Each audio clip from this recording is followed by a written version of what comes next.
Hello, welcome to my channel. It is like mid-November right now, which means it's time to break out the winter book recommendations. I have quite a bit, mostly fantasy and romance here, so let's get into it. Here we have Winter in Paradise by Ellen Hilderbrand. I think that's how you say it. It is about this woman who has 2 sons and a husband who dies in a helicopter crash, and she gets a phone call about it. He crashed on an island in the Caribbean called St. John. He didn't have a reason that she knew of to be in the Caribbean, so it's like a huge mystery of why he was in the Caribbean, how he died, why he was on a helicopter. She discovers that her husband has been living a double life. So when she goes to the Caribbean with her 2 sons, she discovers a lot of like his life that she didn't even know he had. I very much enjoyed it and it made me want to read more of her books. I liked how they all had their own little stories going on, her and her 2 sons. Like she had a romance going on, her sons both had a romance going on. When there wasn't romance, there was like the mystery at the core of the books. There was always something going on. Next we have A Winter's Promise. This is a YA fantasy and is about a girl who has powers. Like everyone in this world has like some sort of gift. Her power is that she could touch objects and like read the history through them through touching them. She could also travel through mirrors, and she has a scarf that acts as though it's like a pet, like it like moves and stuff. I guess it's like an arranged marriage trope, even though just reading this for the romance I wouldn't recommend it, but there is like the whole setup for the book is that the main character is being arranged to marry this guy named Thorn, and he lives in this like super snowy,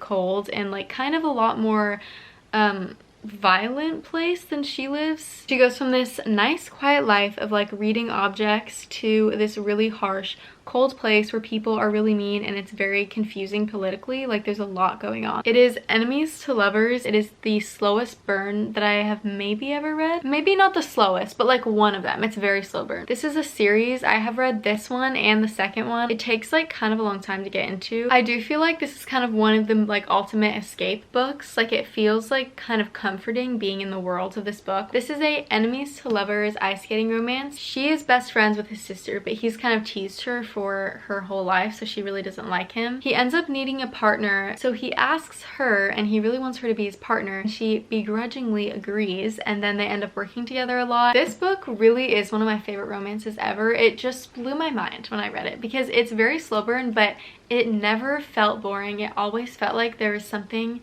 to pull me in, and I felt like the romance was so well built. I did read this kind of a while ago. I just remember being shocked at how much I love this book. Also, this is an adult romance. The Bear and the Nightingale is book 1 of the Winter Night trilogy. This book has a lot of like Russian folklore stuff in it, and it's in the woods and it's just like snow all over the place. The scenery descriptions was like one of my favorite parts of the book. If you want to read about a winter atmosphere and just like snow everywhere and beautiful pretty writing, then I would recommend this book. Vasya is trying to save her village. In order to do that, she has to work with a blue-eyed demon. She's trying to strengthen the village's defenses and ward off the evil. It kind of reads like a storybook. I remember I listened to the audiobook of it and I listened to it before I went to bed, and I felt like I was being like read to before I went to sleep. The Simple Wild is an adult romance. It is a small town romance, but the girl in it comes from a bigger city and she goes there to visit her dad because she finds out that he's dying and she like didn't really know him. The small town is in Alaska and her dad is like a pilot. The romance is with a guy who works with her dad and he's like younger and also a pilot. His name is Jonah, and so this is kind of a heartwarming book because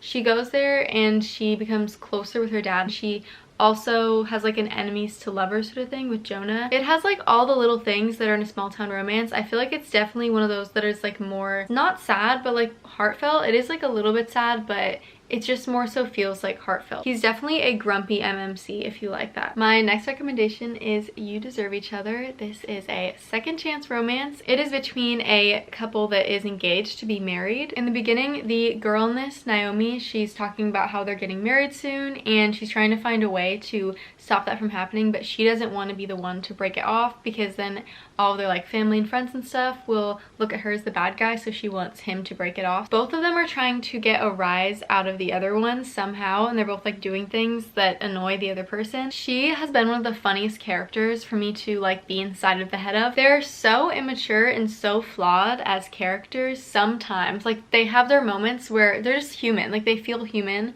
as I'm reading the book, because sometimes they do things and I'm like, why are you doing that? These characters aren't like these perfect people, they don't always have the best intentions, but they learn to get out of that spot and grow past it and become stronger and put aside their pride. And I think that was just like a beautiful thing to read about, while also being such like a funny book with such great chemistry and tension, and I felt like it was just an amazing slow burn. There is definitely like a wintry vibe in this book. There's like a scene where she goes to like shovel snow. This is like one of my favorite books of all time, so I definitely would suggest reading this, and I think it's a great time to read in the winter. Next we have Maiden Manhattan, and the reason why I chose this book for like a winter recommendation is because there's like this distinct scene where they're walking through like a snowy Central Park, and it was just such a pretty scene, and I remembered it from this book, and there's like ice skating and stuff. This is like a reverse small town romance because a guy from a small town comes to the big city. He's like inheriting all this stuff, and I think it's like his aunt or someone, but she wants him to like fit into the society. The main girl in this is family friends because her grandmother's really good friend is like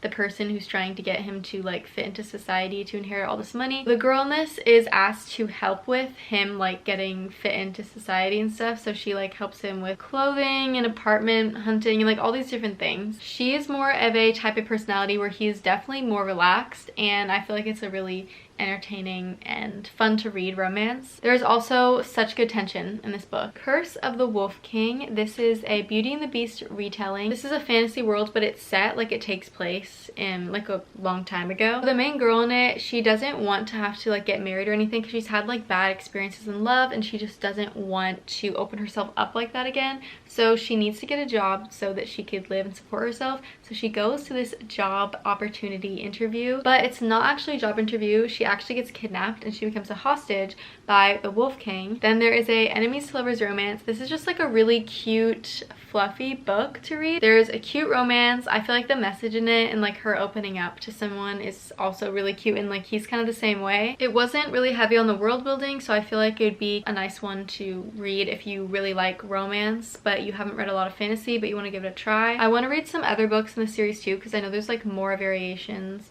of fairy tales. Once Upon a Broken Heart. This is a spin-off series of the Caraval trilogy, and this is also a trilogy, and the third book just recently came out. The main guy in this is the Prince of Hearts, and he's a fate, so he's like an immortal being. It starts off with a girl who learns that the love of her life is going to marry someone else. She asks for help from none other than the Prince of Hearts, and she makes a deal with him. They go on this adventure together and they start working together, and it's an enemies to lovers. One of the things about the Prince of Hearts is that if he kisses someone who's not his like one true love, then they die, and he's already kissed someone in the past who was his one true love, and that's why he's starting off this book with his heart broken too. I really like the characters in this book. They're very like entertaining characters. I love the Prince of Hearts, Jax. He is just such a fun character to read about. The world in these books is very whimsical, fairy tale-esque, and if you read the Caraval series, that one was more like circusy feeling magic. Like it was still like fairy, like not fairy tale, but it was like very magical. But this one kind of goes more into like